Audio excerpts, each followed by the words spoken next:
Kung isa kang Amazon FBA seller, may posibilidad na may utang pa sa'yo si Amazon. Oo, nabasa mo yan ng tama. Pinag-usapan natin dito yung mga nawawalang inventory, damaged na products, returns na hindi nakabalik at marami pang iba na quietly nag-add up over time. At malamang, maliban na lang kung actively mong tinitignan yung mga reports at nagsasubmit ng claims para makuha yung pera mo, nakapending lang siya at hindi pa na-address. Gets ko, walang gustong mag-spend ng buong araw at paghirapan ng spreadsheets o pag-click sa Seller Central para mag-file ng claims. Nakaka-bore, nakaka-stress at kung tutuusin, hindi rin naman malinaw kung ano talaga yung hahanapin mo. Dito pumapasok si Refund Genie mula sa Helium 10. Isa siya sa mga tools na hindi kasing hype ng Blackbox or Cerebro pero tahimik na nakakatulong sa mga sellers para makuha yung mga na-miss nilang reimbursements at natutulungan silang makuha ang pera nila. At ngayong araw, ipapakita ko sa iyo kung paano ito gumagana, paano ito gamitin at paano mo masisiguro na hindi mo nilalaglag ang pera mo. Kaya tara, simulan na natin. Bakit may utang si Amazon sa iyo? Kung bago ka pa lang dito, malamang nagtatanong ka, paano nangyari to? Hindi ba dapat automatic na nire-reimburse ako ng Amazon kapag may mali sila? Well, oo, theoretically, pero sa totoong buhay may mga bagay na nakakaligtaan. May mga bagay tayong nakakaligtaan. Si Amazon ay merong milyong-milyong transactions na pinoproseso. Inaasikaso yung movement ng inventory nila mula warehouse to warehouse. At nag-handle pa ng mga customer returns. Sobrang dami ng ginagawa at minsan na-encounter yung problema ng nawawalang inventory. Na-damage na ang produkto o yung mga returns na hindi na ibalik. At kapag ganito, supposed to be, babayaran ka ni Amazon. Pero hindi nila palaging nahuhuli lahat. At kung hindi ka rin sure kung anong dapat tignan, malamang hindi mo rin tumahanap. Dito nagsisimula yung mga headaches. Kahit na aware ka na may mga nawawalang inventory, hindi madaling malaman kung gaano karami o saan sila. Basically, inaasahan na ikaw ang mag-run ng reports, i-cross-reference ang mga ito at i-check kung na-reimburse na. Which sounds like a full-time job. Kaya nandyan si Refund Genie. Ino-automate niya yung malaking portion ng process na ito at binibigyan ka ng report na nagpapakita kung saan may mga pagkakataon na may utang sa'yo si Amazon. Ano ba ang ginagawa ni Refund Genie? Si Refund Genie ay nag-i-scan ng account mo at kinikilala ang mga produkto na posibleng nawala or na-damage ni Amazon. Tapos kinokolekta nito ang mga info na kailangan mo para mag-file ng claim at makuha yung refund mo. Para malinaw lang, hindi ito automatic na nagpa-file ng claims para sa'yo. Nasa iyo pa rin yun. Pero tutulungan ka niyang malaman kung anong kailangan mong isubmit. At usually, mga 2 minutes lang para sundan ng instructions. Ang cool part nito, binibigyan ka pa niya ng breakdown kung magkano yung posibleng utang sa'yo ni Amazon. Kung anong SKUs ang apektado at may copy-paste templates pa na pwede mong magamit kapag nag-reach out ka sa Amazon Seller Support. So, hindi ka na magsisimula sa wala or maghahanap ng perfect na paraan para i-word out yung message mo. At isang bagay na gustong-gusto ko, hindi ka sisingilin ng percentage ng refund mo. Unlike sa ibang third-party reimbursement services na kumukuha ng 20% o higit pa nang nakuha nilang refund para sa'yo, si Refund Genie ay included na si Helium 10 plan mo. Kung ikaw ay naka-platinum annual plan or mas mataas, ibig sabihin kung ginagamit mo na si Helium 10 for keyword research or product launches, nandyan lang si Refund Genie at ready nang tumulong para makuha yung pera na dapat sana ay binigay na sa'yo ni Amazon. So, click mo lang yung link sa description para makapagsimula sa Helium 10 at sundan ang video na to. Pag-click mo ng link, mapupunta ka sa page kung saan pwede kang pumili ng isa sa dalawang coupon codes. Pwede mong gamitin ang code EcomMastery20 para makakuha ng 20% off sa 6 months or gamitin ang code ng EcomMastery10 para makakuha ng 10% off bawat buwan. Paano gamitin si Refund Genie? Tara, i-walk through natin kung paano mo ito gagamitin para hindi ka malito sa pag-login mo. Step 1, access Refund Genie. Mag-login ka sa Helium 10 dashboard mo tapos pumunta ka sa Tools menu. Under Operations, makikita mo si Refund Genie or Manage Refund Service. Kung first time mo gamitin itong tool, baka kailangan pa ng isang araw or so para i-generate yung unang report mo. Kasi kinukuha pa nito yung historical FBA data mo at nilalakad ang iba pang processes sa background. Pag na-load na yung data, makikita mo na yung listahan ng mga posibleng refund na naka-breakdown sa categories. Halimbawa, lost or damaged items. Ang bawat row ay magpapakita ng number of refundable items, estimated refund amount, at kung anong seller account ito nakatay kung meron kang higit sa isang account. Step 2, download your report. Para sa bawat row na may posibleng refund, may green download button. Click mo lang yun at makakakuha ka ng isang zipped folder na may 3 files. Isang summary spreadsheet na naglalaman ng high-level details, isang text file na may SKUs at bilang ng mga apektadong items, at mga instructions kung paano eksakto magsasubmit ng request sa Amazon. Seriously, basahin mo yung mga instructions. Nakasulat siya sa plain language at tinutulungan kanyang dumaan sa buong process. May mga templates din silang ibibigay na pwede mong i-copy-paste sa Amazon cases mo. Step 3, file your claims on Amazon. Dito ka napapasok sa Seller Central at magbubukas ka ng case kay Amazon. Ito yung quick breakdown na gagawin mo. Una, mag-login ka sa Seller Central. Pagkatapos i-click mo yung help sa upper right corner, then mag-scroll pababa at i-click yung get support. Piliin mo yung selling on Amazon. I-type mo yung issue mo, halimbawa inventory missing from FBA warehouse. I-copy-paste mo yung FNS, SKUs mula sa Refund Genie report mo. I-submit mo yung case gamit yung suggested message mula sa instructions. Tapos na. Kung ayos lahat,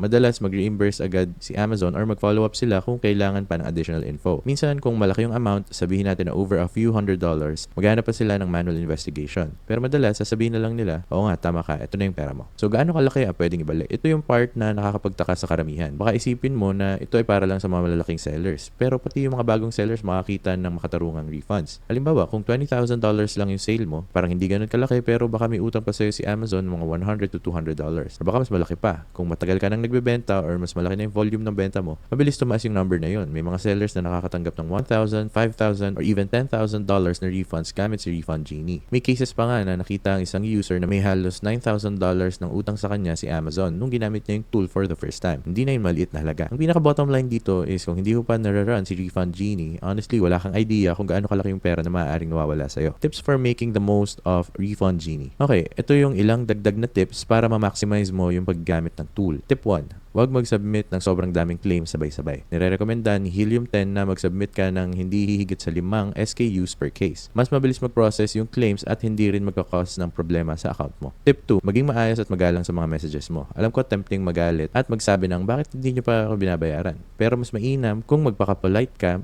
malinaw at professional yung approach mo. Malaking tulong ang pagiging magaan at magalang sa seller support. Gamitin mo yung templates na ibinibigay ni Helium 10, magaan at epektibo yung mga templates kaya hindi mo na kailangan mag-alala sa wording. Tip 3, gamitin ito regularly. Pwede mong patakbuhin si Refund Genie every 30 days. Gawing habit tulad ng pag-check ng sales mo or ads, laging may bagong issues na lumalabas at kapag maaga mong nahuli, mas madali mong makukuha yung pera na dapat ay nasa iyo na. Tip 4, gamitin ang calculator. May free calculator tool si Helium 10 kung saan pwede mong ipasok ang sales numbers mo para makakuha ng estimate kung magkano yung posibleng utang sa'yo. Hindi siya exact pero nagbibigay siya ng ballpark figure. Makakatulong ito kung undecided ka kung sulit ba yung oras na gugugulin mo. What if you don't want to do it yourself? Kung marami kang orders, halimbawa 10,000 orders a month at wala kang time mag-manually open ng cases, gets ko yan. Sa ganitong sitwasyon, si Helium 10 ay may managed refund service na tinatawag na MRS kung saan sila na yung gagawa ng lahat para sa'yo. May fee lang. Ito ay para sa mga mas malalaking sellers na gustong i-outsource yung process. Pero kung solo seller ka or maliit na team at kaya mong mag-spend ng 20 to 30 minutes bawat buwan, si Refund Genie ay magbibigay sa'yo ng lahat ng tools na kailangan mo para gawin tong mag-isa. At wala kang babayarang percentage. Final thoughts. Sa totoo lang, hindi naman intensyon ni Amazon na magloko sa'yo. Isang malaking system kasi siya na may mga moving parts. Pero ang realidad, kung hindi mo tinitignan yung inventory mo at hindi ka nagsasubmit ng claims, talagang mawawalan ka ng pera. Si Refund Genie ang nagpapadali ng prosesong to. Siya yung naghahanap kung saan ka may utang at ibibigay sa'yo lahat ng kailangan mo para makuha ito. So kung ginagamit mo na ang Helium 10, may access ka na sa tool na to ngayon. Basta naka-qualify yan sa plan mo. Kung hindi, magandang dahilan to para subukan mo. Kahit na makuha mo lang yung few $100s, madali nitong mababayaran yung subscription mo at higit pa. Kaya maglaan ka lang ng ilang minuto, patakbuhin mo yung report at tignan kung ano ang utang sa'yo ni Amazon. Baka magulat ka pa sa mga makikita mo. At kung gusto mo mag-start with Helium 10, huwag kalimutang i-click yung link sa description below kung saan pwede mong gamitin ang code na EcomMastery20 para makakuha ng 20% off sa 6 months or code na EcomMastery10 para makakuha ng 10% off bawat buwan. Now, ito ay affiliate link. Ibig sabihin, makakakuha kami ng maliit na commission kapag ginamit mo to. Walang dagdag na gastos sa'yo. Malaking tulong yung commissions na yun para masuportahan ng channel at makagawa kami ng free content na tulad nito. So kung gagamitin mo yung link, salamat ng marami in advance. At kung nakatulong sa'yo itong video, huwag kalimutang mag-like, mag-subscribe at i-hit yung notification bell para hindi mo ma-miss ang future videos. Dito sa channel na to, dedicated kaming tumulong sa'yo para magtagumpay sa e-commerce. Bibigay kami ng tips, strategies at insights para mag-grow ang online business mo. Kaya make sure na nakasubscribe ka. Pero other than that, thank you so much for watching and see you in the next video.